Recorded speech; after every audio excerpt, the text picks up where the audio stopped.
Vamos a mais uma etapa da plataforma Brasilianas, uma iniciativa do jornal GGN com a PUC de São Paulo. O nosso entrevistado de hoje é Glauco Abix, que já há vários anos aí se tornou uma das referências, né, na análise das políticas científico-tecnológicas. Bom, primeiro eu queria agradecer o seu convite e dar um alô aos seus telespectadores. Veja, a discussão da política científica e tecnológica tem como ponto de partida uma decisão de governo de dar ênfase ou não nesse tipo de atividade. Dar ênfase significa ter cuidados, mexer com o marco regulatório, melhorar o ambiente de investimento, ajudar as universidades a abrirem plataformas e se abrirem para o setor produtivo, para a sociedade, montar coalizões, associações, e significa, antes de mais nada, investimento, certo? O problema é que nos últimos anos, em especial desde o segundo governo Dilma, em função das dificuldades fiscais, esses investimentos foram cortados e a preocupação com ciência e tecnologia desapareceu do mapa. Se você olhar no radar do governo, não existe esse item, entendeu? Dá traço, não acontece nada do ponto de vista de preocupação, nem de longo prazo, poderia ser uma escolha estratégica, vamos chamar assim, nem de médio nem de curto prazo, né? As agências estão bastante asfixiadas, né? As agências que eu chamo, a FINEP basicamente, e mesmo o BNDES, que estava entrando nessa atuação, nessa atividade, ainda que continue mantendo, todas elas mantêm um certo discurso de prioridade para a inovação, efetivamente as linhas secaram e foram auxiliadas por uma diminuição da demanda empresarial por conta da retração da economia. Mais a demanda universitária, a demanda acadêmica, de pesquisa, mais voltada para a área mais científica, mesmo a parte mais aplicada, que pega as universidades, institutos, centros, às vezes privados, né, não são só os públicos, ela continua crescendo, quer dizer, porque o Brasil criou uma massa de conhecimento, de pesquisadores. Uma parcela desses pesquisadores é uma parcela de elite, formada nas melhores universidades do mundo, americanas, europeias, mesmo no Japão, Coreia.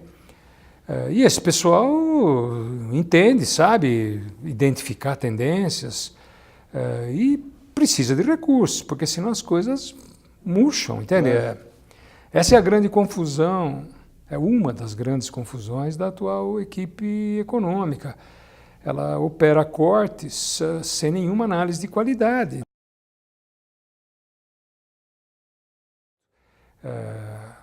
Há um movimento forte em relação ao BNDES, que você conhece melhor do que eu, que vai tenta retomar um projeto de 15 anos atrás, que era de fazer o BNDES caminhar um pouco para ser um banco comercial. A pergunta é, para que serve um banco de desenvolvimento público com características de banco comercial? Entende? Eu acho que ele perde um pouco o espaço. Claro. Então, no caso da FINEP, visivelmente, a parte da atual equipe econômica não tem nenhum apreço pela atividade da FINEP, nem pela FINEP, nem pela atividade. Alguns motivos são justificados. A FINEP é muito corporativa, nem sempre a gestão dela é uma gestão de excelência, mas nada disso justifica você quebrar a espinha dorsal de uma agência que tem 45 anos, entende? Está indo para 50 anos, e de fato é a única agência especializada em ciência e tecnologia. Você pode falar que não é a melhor do mundo, mas é a única que nós temos, certo?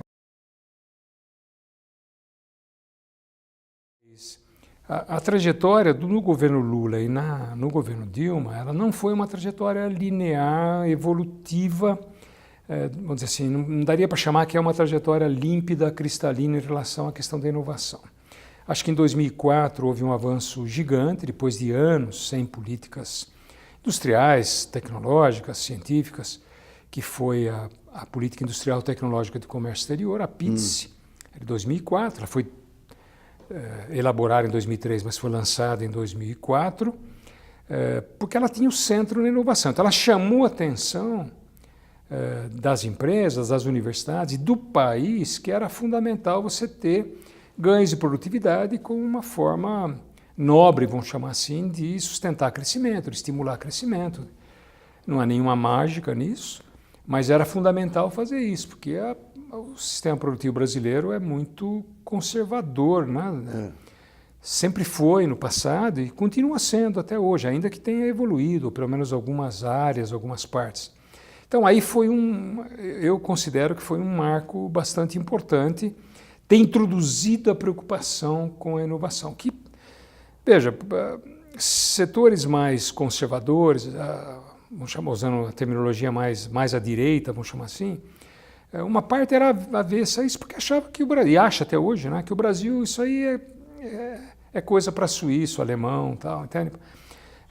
Eu cansei de fazer palestras em associações de peso empresariais que me falavam isso, olha, isso tudo é muito bonito, mas é para Frankfurt, Milão, Londres, Paris, entende? Nova York, não é muito para a gente, nós somos mais básicos, né? O que eu não concordo em hipótese alguma com essa avaliação. E setor mais à esquerda achava que inovação e tecnologia era uma coisa meio neoliberal, então você tinha uma crítica meio difusa. Então, ao colocar no centro das preocupações a questão da inovação, como ordenadora da primeira política industrial, depois de 25 anos, né, que foi a travessia dos anos 90, o Fernando Henrique, que baniu essas coisas, né, a equipe do malandro, um pouco parecida com a atual, né, em termos de características, né, ela também não gostava. Então aí eu acho que você tem um marco importante. Depois disso, ela foi muito frágil do ponto de vista de política, não tinha muito recurso. O BNDES estava dirigido à época pelo Carlos Lessa, que tem um perfil, vamos dizer assim, um pouco mais duro em relação à questão tecnológica, entende? Ela não deslanchou muito, mas teve o mérito de colocar a inovação na ordem do dia, na pauta, disseminou, ajudou, acho que convenceu, ajudou a convencer mais gente, penetrou nas universidades, a discussão. Dela resulta, por exemplo, o esforço da lei de inovação, que foi aprovada depois na sequência, depois a lei do bem, certo? O ministro era o Furlan, que era o ministro do desenvolvimento. Então isso aí acho que deu um respiro para o Brasil. E do ponto de vista de investimento, o governo Lula fez uma espécie de um acordo com a academia, no primeiro momento com o Eduardo Campos, que era o ministro. Ele assumiu na sequência do Roberto Amaral, que foi o primeiro ministro, né? Com um desempenho não muito interessante. Mas o Eduardo Campos percebeu as atividades, acabou fazendo um primeiro grande acordo, depois o Sérgio Rezende, que é físico da academia, acabou fazendo um segundo lançamento. E o que aconteceu? O governo prometeu e cumpriu, ele foi recuperando a capacidade de investimento, em especial do FNDCT, que é o Fundo Nacional de Desenvolvimento Científico e Tecnológico, que é o principal instrumento do Ministério da Ciência e Tecnologia à época, e cuja gestora legal é a FINEP. Né?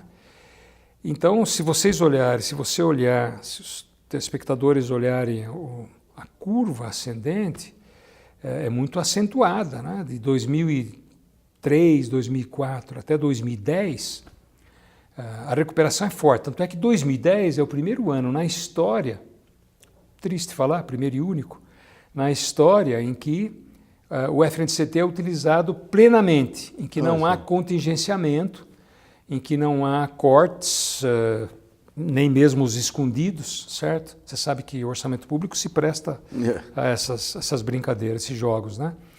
E é o primeiro ano que tem uma atividade plena. Você tem uma ideia, uma referência concreta para você. Tem vários instrumentos que o FNDCT, o fundo, financia. Ele financia uma parte de crédito subsidiado para desenvolvimento científico e tecnológico, certo? Que vai para as empresas. Ele oferece subvenções diretas, verbas diretas para as universidades, construindo infraestrutura, os grandes laboratórios, médios laboratórios, projetos grandes das universidades. E ele oferece também aquilo que se chama subvenção econômica, que é o recurso que antigamente se chamava fundo perdido. Ele vai para as empresas, para as áreas de alto risco tecnológico, que é uma área em que o Brasil tem uma carência gigante. As empresas brasileiras têm aquilo que tem no mundo inteiro, uma certa aversão a risco, certo? Porque com o dinheiro... Aqui a gente exagera, né? Talvez pelas características do mercado, pela dinâmica das empresas, estão sempre um pouco protegidas, entende? Mas, para você ter uma ideia, em 2010, para a área de alto risco tecnológico, foi investidos 500 milhões de reais. É sempre um pedaço. Quando você faz um projeto de inovação, vamos imaginar que ele é de 10, né? De 10 reais. 2 reais, 1,5, 2 reais, eles vão para a área de alto risco, é onde as empresas fogem. Por quê? Porque é muito incerto, inseguro, demora, pode... Entende? É dinheiro que... Então, é nessas áreas que no mundo inteiro o setor público ele compartilha riscos com as empresas. Então, naquele período, em 2010, o Brasil colocou via FINEP, só via FINEP, 500 milhões de reais. Hoje não chega a 20 milhões, entende? Nossa Senhora. Veja, 2004 tem positivo. Depois de 2008, você tem aquilo que foi chamado de PDP, Política de Desenvolvimento Produtivo, que foi muito financiada pelo BNDES. Eu, particularmente, não gosto da proposta. Ela introduziu, ela saiu fora da discussão de setores mais prioritários. Ela elegeu 25 prioridades, sabe quem tem 25 dificilmente vai ter 3 ou 4, certo? Ou uma, né? Acho que ela diluiu a questão da inovação e o banco, o BNDES, que pese toda a sua importância, não é o principal instrumento para fazer isso. O banco é muito grande, ele faz, entende? Faz importação, exportação, capital de giro, infraestrutura, faz tudo o que você quiser imaginar. Aí tem uma dificuldade grande. Depois disso, na sequência, veio um plano que foi do primeiro governo Dilma, chamado Plano Brasil Maior, que, tirando o Inovar Alto, que tinha uma preocupação em trocar alguns benefícios públicos por tecnologia, o plano não é bom, entendeu? E o plano não é só porque teve muitos subsídios também, de impacto na questão fiscal, mas ele não tinha eixo, não tinha norte. Ele é um plano feito pelo Ministério da Fazenda. O Ministério da Fazenda não tem, ele sabe muito pouco sobre políticas tecnológicas. Bastava ter o tal do processo produtivo. Pois é. Então, eu sou muito crítico ao plano Brasil Maior. Nessa época eu estava na FINEP, por dizer para você, a série de propostas que nós fizemos, nós não conseguimos emplacar nenhuma, entendeu? Tanto é que nós ficamos tão angustiados porque, pelo menos, a presidente Dilma ainda falava em ciência e tecnologia, você percebe?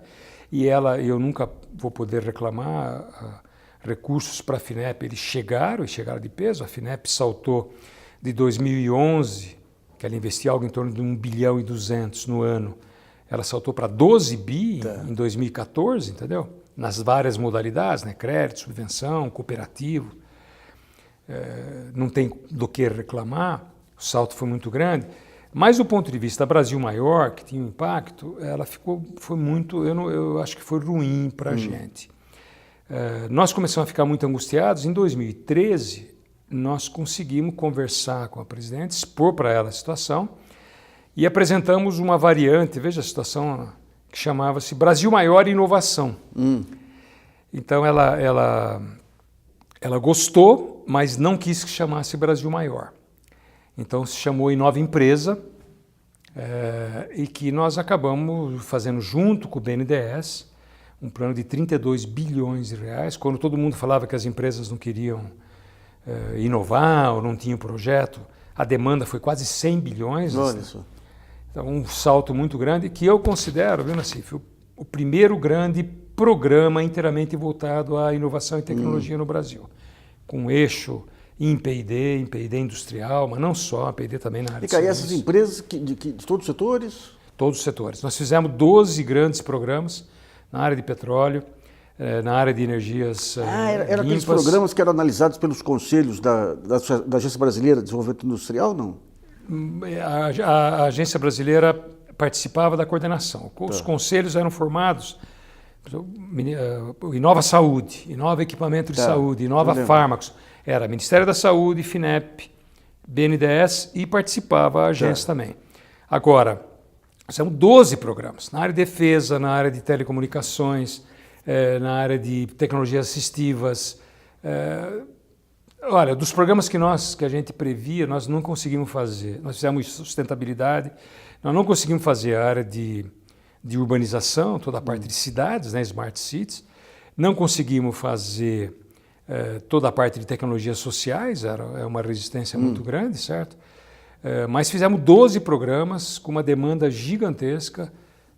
Foi muito legal e eu considero que foi o grande programa desse período. Esse programa ele se encerrou, ele foi encerrado. Teve uma pequena continuidade em 2015, tentaram fazer na área química, mas logo em seguida ele estacionou. Os programas, do ponto de vista de investimento geral do país, todos os países em desenvolvimento que têm alguma preocupação em se emancipar, vamos chamar assim, estão caminhando para investir 2% do PIB em P&D. O Brasil estava com 1,28% em 2014 e planos para chegar a 2%. Precisaria crescer algo em torno de 5%, 6% o investimento ao ano durante 10, 12 anos para tentar alcançar algo parecido. A regressão é muito grande, não saiu até hoje o resultado de 2015 do PID. A gente sabe, pelas pessoas que trabalham dentro do Ministério, a retração é grande, tem gente que fala lá de dentro, mas é um dado extraoficial, que pode chegar a 1%, quer dizer, uma regressão a 98, certo? 1998 é alguma coisa muito... A FINEP está com uma dificuldade grande. A FINEP é uma empresa pública, então ela tem que gerar a sua própria folha. Tal. Como ela não empresta, que é onde ela tira o seu grande sustento, porque de transferência para universidades, que é muito pouco, ela cobra uma taxa fixa, certo? 2%. A FINEP está numa situação bastante difícil. O BNDES anuncia que vai fazer trabalho com pequena empresa, mas vocês podem imaginar o que significa o BNDES trabalhar com pequena empresa. Não, ele não é um instrumento adequado, entendeu? E vamos supor que ocorresse um terremoto e todo esse pesadelo fosse... Como que teria que ser recomeçado uma política científica e tecnológica? Não, primeiro você precisa definir algumas linhas para onde você quer ir, Por exemplo, entendeu? você fez um trabalho importante aí, pegando os diversos países, como que é a inovação. Isso. O que seria o Brasil hoje, em relação à inovação? Olha, se for pegar a inovação, o Brasil tem, como sempre, ele tem algumas empresas que são de excelência, saltam à frente. Agora, de conjunto, nós saímos mal na foto. O Brasil está distante, não é só como média, como maior parte da nossa indústria. Por exemplo, a indústria do mundo hoje discute indústria 4.0, manufatura avançada. O Brasil está numa indústria 2.5, entendeu? 2.6. Petróleo não conseguiu gerar uma tecnologia competitiva? Não conseguiu, aí tem vários fatores. A grande frustração da gente, quando eu estava na FINEP, foi exatamente a Inova Petro. Apesar do acordo que tinha à época com a presidente da Petrobras, e a grande demanda que existia, como a gente não conseguiu fechar o ciclo em que você estimula e a Petrobras se utiliza do poder de compra para estimular tecnologia, nós não conseguimos fazer isso. Não, ela não usou poder de compra? Não conseguimos fazer isso. Mas por que? Porque você acaba se orientando, ou seja, a Petrobras fez escolhas que acabou orientando a Petrobras para preço e não exatamente para desenvolvimento tecnológico. Ainda que todas as nossas condições tivessem ligadas à ideia de que as empresas financiadas deveriam oferecer as mesmas condições que as outras, e daria para fazer isso mesmo numa escala menor. Mas o Promimp não... O Promimp é muito na área de tecnologia muito madura, entendeu? Tá. Você não entra na área de software de alto desempenho, você não entra na área de exploração de áreas mais difíceis, de leitura dos resíduos, de segregação daquilo que é bom, daquilo que não é.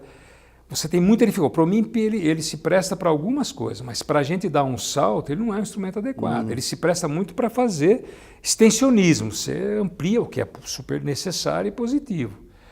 Então aí você tem que fazer o que os países fizeram, o que os americanos fazem, a Noruega faz, a Inglaterra faz, a Holanda faz. Você tinha que vincular o poder de compra. Nós fizemos isso num único setor, que foi a área de fármacos. Fizemos com o Ministério da Saúde.